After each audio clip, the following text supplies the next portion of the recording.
How are you leveraging technology to help your clients?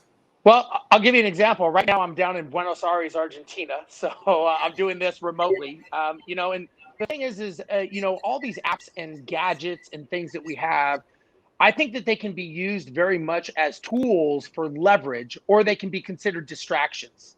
And a lot of times, it's almost like there's too many out there, and we don't really know what we want that tool to actually be used as. But if you think of a phone or some kind of app or technology, it's just a form of leverage if you use it correctly. So I've helped people buy properties out of state, out of area, buy them, rehab them, get them rented, and all never once setting foot in that city or state by using technology. So we use technology to do other things like Facebook and all this other stuff, but we don't think of using them as actual tools of leverage. So I think as long as you know what you're doing and what you need that tool to do, it's like using a hammer. Hammer's a great tool of leverage if you use it the right way.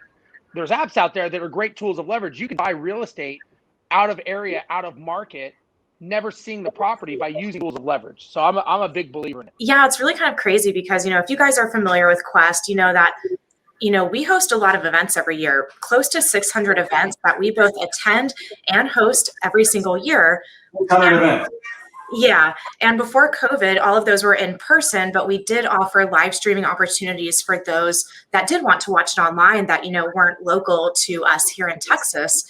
But I remember when COVID hit and everyone was working from home, I asked, my direct supervisors, I was like, hey, what can I do right now? Because my entire job was all of the events were canceled, right?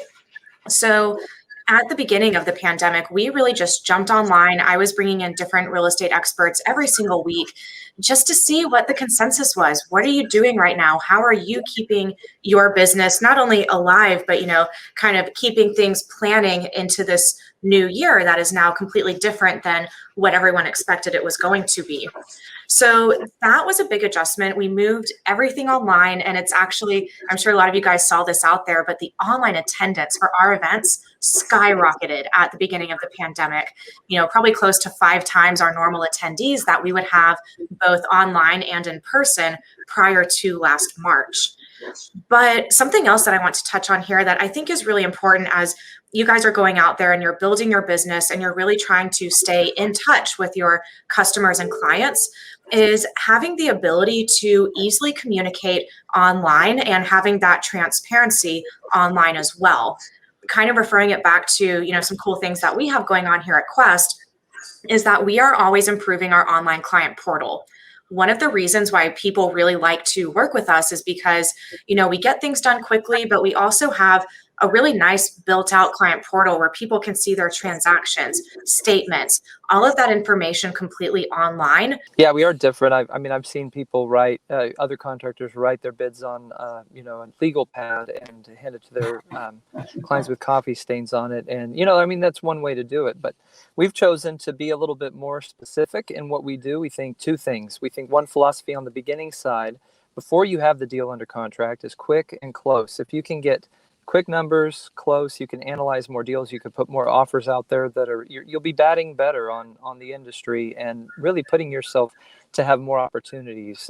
If you spent all the time on every single deal, it would be a full-time job just analyzing deals. So we do suggest quick and close to get it under contract. We use a tool called Turnkey Estimates Pro for that currently on Apple, but then we have also, after it's under contract, we have a different philosophy. It's all the details. Everything needs to be clear. Expectations need to be clear. So we actually created our own application that's proprietary to be able to do on-site bids for people that are detailed with a general look of all of the particular areas that are going to be done, and then also a specific look, room by room. I know you all have seen it.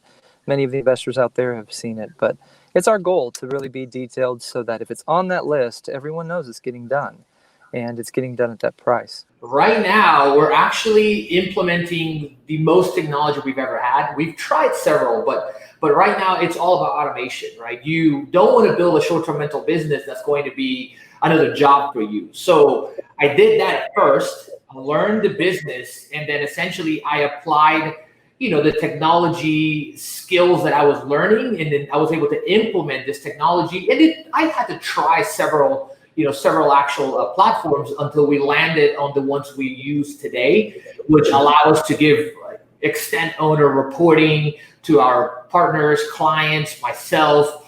We use technology to automate all of the messaging, the quality control, all of the scheduling, and even the reviews at this point right now. We're just everything. We're pretty much automating. We've automated the entire business, but there's always a next level of automation, right? And it just comes one tweak at a time.